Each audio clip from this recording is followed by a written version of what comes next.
Attention, le flash in d'Antera directement.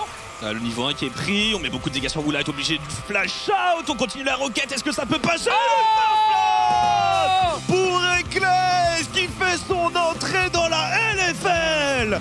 Ça traverse les trappes avec son passif, voilà. Par contre, il faut que les autres soient là pour venir DPS un petit peu parce que l'on met une DPS sur Cabochard, mais il tank tellement. Et le dieu de la forge avec la Magnifique. Le teamfight est fulgurant. On est tout de même un peu bloqué, toujours dans ce choke point. Attention, l'arrivée de Tick qui met tellement de dégâts. Et on va réussir à revenir du côté de 113. On a trouvé les resets avec 113. le Viego. 113 est au contact, 113 qui enchaîne parfaitement ici, 113 qui est complètement déchaîné dans ce teamfight.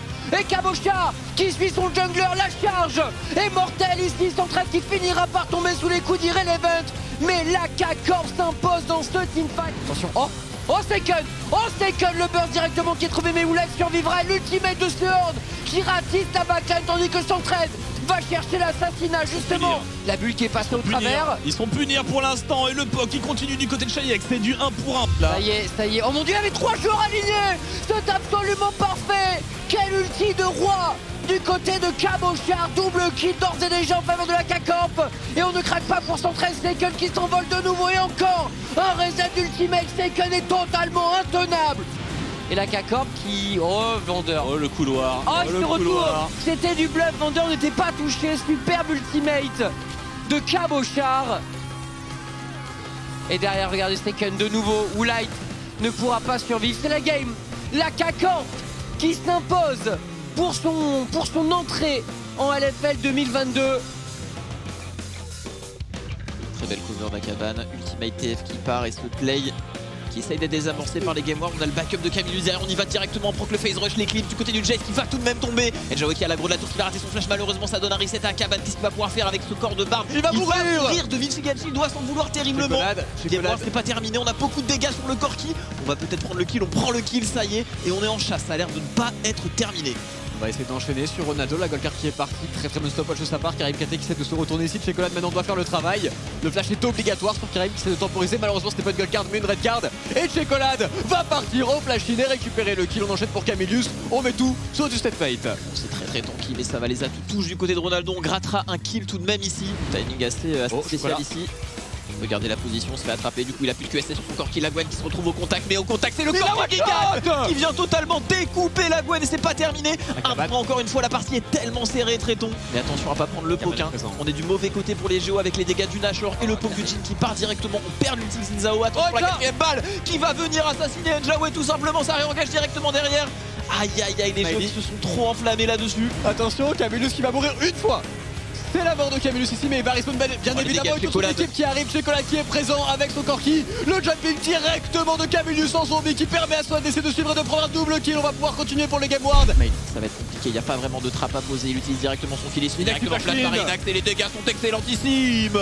Ça tombe directement, le Xin qui va tomber également et c'est une fin de game en 48 minutes pour les Game Ward. Est-ce qu'on rappuie, est-ce qu'on attend ce moment? Ça va bientôt fade. On n'y va pas fidèlement, Zigenda qui est le premier à ouvrir le teamfight, c'est pas forcément hyper. Oh, ici semble regardez ça, on dive, on va très loin. Et j'ai l'impression que ça passe correctement pour l'éviter. Il a Desproquette si peu de points de vie. Et on récupère ce baron Nashor. Merci pour le leash. Adieu, ils vont aller chercher le là tout de même, mais ils seront probablement punis pour leur impudence. Le Maelstrom s'est esquivé et le POC qui fait son office. On se fait pilonner Jack Trolley en opposition, c'est super. Ce qui est en train de faire Solari, ils défendent ce baron Nashor. Oh, Joko. Zigenda qui trouvera pas haut, Zigenda rush foudroyant, le Maelstrom de défense, le flash-in, il arrive à trouver du dégât sur Kyo, la méga destroquette qui passe, Zigenda devrait mourir, il arrive à temporiser avec Sonia, mais on va venir le chercher, Steelback, on arrive à repousser Steelback, Diplex la réengage, il ratera les et on va continuer pour Diplex, il se fait contrôler le flash-in, le doublé, Rustopwa qui sera accueilli à la sortie par Scarlet. Il a retag l'âme technochimie qui est absolument scandaleuse. Attention Skins, beaucoup de dégâts, l'arrivée de Diplex qui trouve ouverture peut-être sur Aza. Ziganda qui rentre, qui arrive à trouver la fin du kill, le Maelstrom. Et ce sera probablement une grosse fin de game avec le Chemdragon qui va s'activer. On continue de DPS et de terminer tous les Solari un par un. Les Vitality s'imposent. C'est vrai que les deux stacks de dash. Oh, attention, on y va directement chez Oisiki en mode ultimate sur Peng qui va se positionner. On va rater l'ulti du côté de Chico. Et on turn directement Peng qui bait un fight parfaitement ici. Attention, l'ultimate de Crunchshot sur Absolute qui va dodge. On prend le kill en bas. Brunes qui prend le reset qui se repositionne. Attention, le fear, les dégâts. Troisième coup de tour. L'arrivée d'Agressivo. L'arrivée d'Agressivo ici, le dash, le splash directement, le kill est récupéré. Maintenant Darlik n'a plus vraiment d'option, semblerait-il. A-t-il les moyens de s'en tirer? Son Haymaker était finalement revenu à Peng sans flamme. Utilisé. Bon, attention, l'ultimate qui touche la part de Chico, le fear qui connecte directement derrière avec Shio qui arrive, mais cancel par la dispersion de Peng. Est-ce qu'il arrive à juke? Il arrive à juke. C'est incroyable. C'est une dinguerie. Oh mon dieu, mais ils sont en train de terminer la game. Alors attention, on est au plomb, ils peuvent attaquer des deux côtés, on va voir ce que ça peut donner. Brunes potentiellement dans la mêlée, on va sur Crunchshot pour l'instant qui résiste. Est-ce qu'on peut sauver le soldat Crunchshot? Il est en vie, personne n'est mort chez BDS Academy. Et mieux que ça, Chico qui reprend l'initiative et désormais Brunes est seul. Ils se retrouvent tout seuls ici, on va l'attendre à l'ascension, on va peut-être finir la game. On a ces deux canons en train de taper la T4, on hésite. On se rabattra sur la T1 mid, la T3 mid pardon. La Crunchshot encore une fois, et C'est parti du côté de Chico qui s'envole, l'Everfrost est parfait et donne un setup de dieu à Agressivo. On tente de s'envoler dans les airs du côté de Darlik, mais voilà, on est désormais tout seul, il semblerait, à tenter de porter l'étendard au plomb. Le double kill en faveur de Chico et de Savek, qui au plomb doivent reculer, mais il y a deux morts. Je qui garde sa quatrième balle pour Tiger, ça va mettre énormément de dégâts. Il survivra avec le heal, avec le shield de la Karma.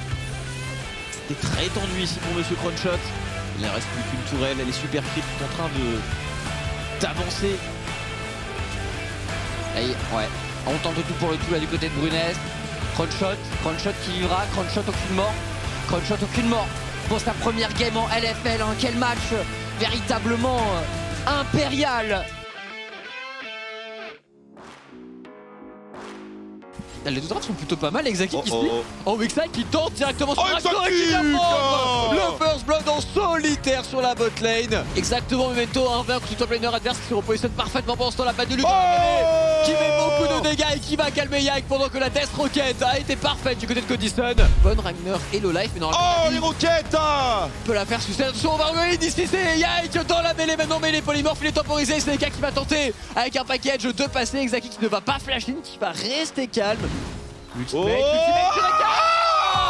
qui s'en sortira et Memento qui essaye de mettre absolument tout sur Exaki qui va tomber. Interruption pour Rankjone, mais non, c'est pas de Lu. Pas de Lu qui rentre dans le fight.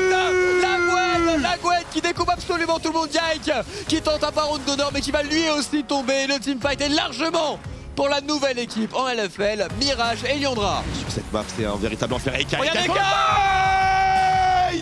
qui va en VK qui va tuer les deux carries de l'équipe adverse. Normalement, pas du tout de même qui tente de se retourner avec sa Gwen. Est-ce qu'il peut faire la différence à lui tout seul? Mais il y a Ragnar qui va directement se avec Exaki pour récupérer tous les kills sur les Mirages et Liandra. Et très certainement la game pour LDLCOL.